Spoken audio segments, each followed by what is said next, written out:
বন্ধুরা, আপনার হাঁটুরও হাড় বেড়ে গেছে বা হাঁটুর গ্রিস ক্ষয়ে গেছে বা হাঁটুর মধ্যে জল ভরে গিয়েছে, কটকট আওয়াজ হচ্ছে, হাঁটুর ব্যথার সমস্যায় ভুগছেন বা যে কোনো ধরনের জয়েন্টের ব্যথার মতো সমস্যায় আপনিও ভুগছেন, আর এর জন্য অনেক রকম পেন কিলার ওষুধ বা নানা রকম মলম লাগিয়েছেন, তেল ইউজ করেছেন, তা সত্ত্বেও ভালো রেজাল্ট পাননি, তাহলে আজকের এই রেমেডিটা একবার অ্যাপ্লাই করে দেখবেন। আজকে আমি আপনাদের সাথে এমন একটা রেমেডি শেয়ার করব, কোনো রকম কোনো ওষুধ খাওয়ার প্রয়োজন পড়বে না, তেল লাগানো বা মলম লাগানোর প্রয়োজন পড়বে না। আপনার হাঁটুর ব্যথা, যে কোনো ধরনের জয়েন্টের ব্যথা চিরতরে ভালো হয়ে যাবে। তো এই টোটকাটি তৈরি করার জন্য প্রথমেই আমাদের 2 গ্লাস মতো জল একটা পাত্রের মধ্যে নিয়ে নিতে হবে। এখানে পরিষ্কার জলের ইউজ করতে হবে আর নর্মাল জল নর্মাল জল নিতে হবে, ঠিক আছে। তারপরে বন্ধুরা আমাদের নিয়ে নিতে হবে 1 চামচ জোয়ান বা আজওয়াইন, অনেকে জোয়ান বা অনেকে আজওয়াইন বলে থাকে। বন্ধুরা, জোয়ানের মধ্যে রয়েছে সুজন রোধী গুণ, যা কিনা যে কোনো ধরনের ফোলা ভাব বা যে কোনো ধরনের ব্যথা দূর করতে খুব সাহায্যকারী। আর তাছাড়া আমরা প্রত্যেকেই জানি জোয়ান খুব ভালো মতো একটা ব্যথা বা মোচের ক্ষেত্রে পেন কিলারের মতো কাজ করে থাকে, তাই এখানে 1 চামচ জোয়ানের ইউজ করতে হবে। তারপরে বন্ধুরা যে জিনিসটি আমাদের নিতে হবে সেটা হচ্ছে কর্পূর। পুজোতে যে কর্পূর আমরা ইউজ করে থাকি সেই কর্পূরের ইউজ এখানে আমাদের করতে হবে। 4টা কর্পূরের ট্যাবলেট নিচ্ছি, আর কর্পূরগুলোকে না গুঁড়ো করে আমাদের ইউজ করতে হবে। বন্ধুরা, এই কর্পূর যে কোনো ধরনের ব্যথা বেদনা বা যে কোনো ধরনের ফোলাভাব দূর করতে খুবই সাহায্যকারী। তাই তো দেখবেন বন্ধুরা, যখন দেখবেন ছোট বাচ্চারা খেলাধুলা করার ফলে যখন তাদের পা ব্যথা করে, তখন আমরা নারকেল তেলের সাথে এই কর্পূর গুঁড়ো করে মিশিয়ে সেই তেলটাকে যখন পায়ের মধ্যে লাগিয়ে দিই, তাদের ব্যথা পুরো গায়েব হয়ে যায়, ব্যথা ঠিক হয়ে যায়। তাই এই কর্পূর অবশ্যই আপনারা যে কোনো ধরনের ব্যথার ক্ষেত্রে অবশ্যই ইউজ করতে পারেন। এরপরে বন্ধুরা আমাদের যে জিনিসটি নিতে হবে সেটা হচ্ছে লবণ। এখানে আমি সাদা লবণ, যে লবণ আমরা সবজিতে খেয়ে থাকি সেই লবণের ইউজ করছি। লবণ যে কোনো ধরনের ফোলা ভাব দূর করতে বা ব্যথা দূর করতে খুবই সাহায্যকারী, তার সাথে সাথে ফাঙ্গাল ইনফেকশন দূর করতেও কিন্তু এই লবণ খুবই সাহায্যকারী। লবণ একটা ক্লিনার হিসাবেও কিন্তু খুব দুর্দান্ত কাজ করে থাকে। তাই 1 চামচ লবণ আমাদের এই জলের সাথে মিশিয়ে দিতে হবে। তারপরে নিতে হবে আদা। বন্ধুরা, আদার মধ্যে রয়েছে জিঞ্জরল নামক একটা পদার্থ, যা কিনা ব্যথা দূর করতে, বিশেষ করে জয়েন্টের ব্যথা দূর করতে খুবই সাহায্যকারী। দেখবেন বন্ধুরা, বাজারে জয়েন্ট পেনের জন্য আদার তেল পাওয়া যায়, যেটা কিনা যদিও খুব দামি, অনেকে কিনতে পারে না। তো সেই আদা আমাদের এতটাই উপকারী জয়েন্টের ব্যথার ক্ষেত্রে। আর তাছাড়া আদার মধ্যে রয়েছে অ্যান্টিঅক্সিডেন্ট প্রপার্টি, যা কিনা ব্লাড সার্কুলেশন খুব ভালো মতো অ্যাক্টিভ করে দেয়, যার ফলে ফোলা ভাব বা ব্যথা দূর করতে খুবই সাহায্যকারী।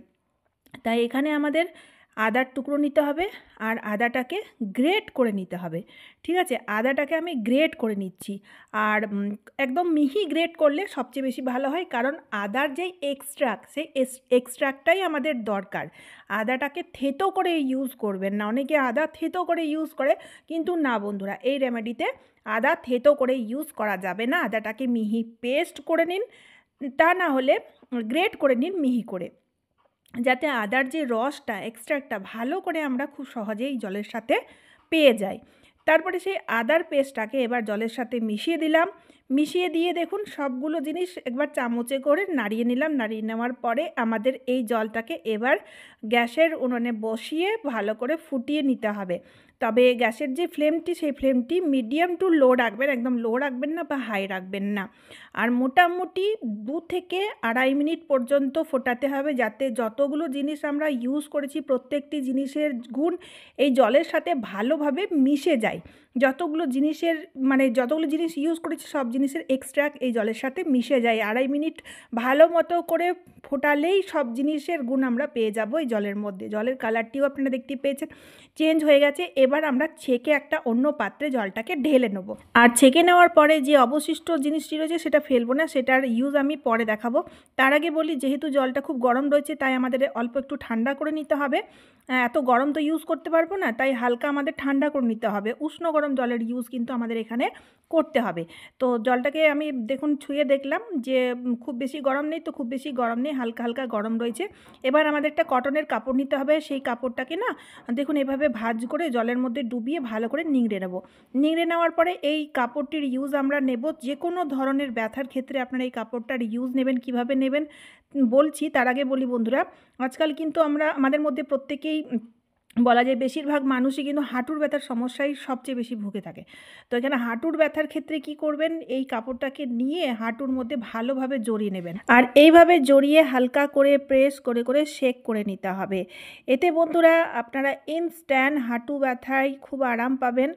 আর দ্বিতীয়ত হচ্ছে, যেহেতু এই যতগুলো জিনিস আমরা ইউজ করেছি প্রত্যেকটি জিনিসের যে গুণাগুণ সেটা হাঁটুর ভেতরের খুব ভালো মতো একটা গরম মানে প্রভাব ফেলবে, যার ফলে কি হবে, হাঁটু ব্যথার যেই সমস্যা সেই সমস্যা না ধীরে ধীরে ঠিক হয়ে যাবে। আর ঠিক এইভাবে হাঁটু ব্যথা, কোমর ব্যথা বা ঘাড় ব্যথা, গোড়ালি ব্যথা, যে কোনো জয়েন্টের ব্যথার ক্ষেত্রে আপনারা খুবই ভালো মতো রেজাল্ট পাবেন, ইউজ করতে পারেন। এবার দেখুন বন্ধুরা, অনেক সময় দেখবেন আমাদের হাতগুলো ফুলে যায়, বিশেষ করে শীতকালে এই সমস্যাটি সবচেয়ে বেশি হয়ে থাকে। আর হাত ফুলে যাওয়ার কারণে না ঠান্ডার চোটে এরকম হয়, আর হাত ফুলে যাওয়ার ফলে জয়েন্টে জয়েন্টে ব্যথা হয়ে থাকে। তো সেক্ষেত্রে বন্ধুরা আপনারা এই কাপড়টি দিয়ে শেক করবেন। এতে দেখবেন বন্ধুরা ফোলা ভাব ইনস্ট্যান্ট কমে যাবে, ব্যথাও কমে যাবে। আর রাত্রিবেলায় যদি প্রত্যেক দিন শোয়ার সময় এভাবে হাতে শেক করে নিতে পারেন, তাহলে অনেক সময় দেখবেন অনেকের ঘুম না আসার মতো সমস্যা দেখা যায়, ঠিকমতো ঘুম হয় না। তো সেক্ষেত্রে দেখবেন খুব ভালো মতো ঘুমও আসবে। এবার অনেক সময় অনেকেরই দেখবেন পায়ের শিরার মধ্যে হঠাৎ হঠাৎ করে টান ধরে, বা এই যে পায়ের শিরাগুলো না ফুলে যায়, সবুজ সবুজ হয়ে যায়, বা ব্লাড সার্কুলেশন অভাব দেখা দেওয়ার ফলে মাংসপেশিগুলো ফুলে যায়, ব্যথা হয়। সেক্ষেত্রেও বন্ধুরা আপনারা এইভাবে শেক করে নেবেন। এতে দেখবেন বন্ধুরা ব্লাড সার্কুলেশনটা অ্যাক্টিভ হবে, খুব ভালো ফাস্ট হবে, যার ফলে পায়ের শিরার মধ্যে যে মাঝে মধ্যেই টান ধরার মতো সমস্যা বা আদার সমস্যাও কিন্তু খুব ভালো মতো ঠিক হয়ে যাবে। তাছাড়াও দেখবেন বন্ধুরা অনেক সময় দেখবেন আমাদের গোড়ালি ব্যথার মতো সমস্যা হয়ে থাকে। সকালবেলায় ঘুম থেকে ওঠার পরে এক পাও হাঁটা যায় না, এতটা যন্ত্রণা করে থাকে।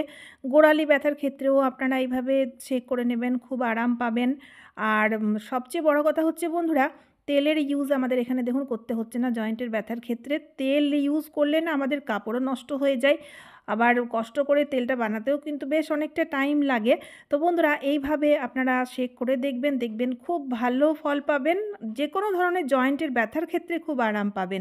এতে ব্লাড সার্কুলেশনটা অ্যাক্টিভ হয়ে যায়, যার ফলে বন্ধুরা আমাদের অনেক সমস্যা দূর হয়ে যায়। এবার দেখুন বন্ধুরা, আমি নিয়েছি একটা গামলা, আর এই গামলার মধ্যে আমি জলটা ঢেলে দিলাম, তবে জলটা হালকা গরম হওয়া যায়। আর যেই বাকি জিনিসগুলো ছেঁকে আলাদা করে রেখেছিলাম সেই জিনিসগুলোও দিয়ে দিলাম। তারপরে বন্ধুরা আমাদের যেটা করতে হবে, পা দুটোকে এই জলের মধ্যে আমাদের রাখতে হবে।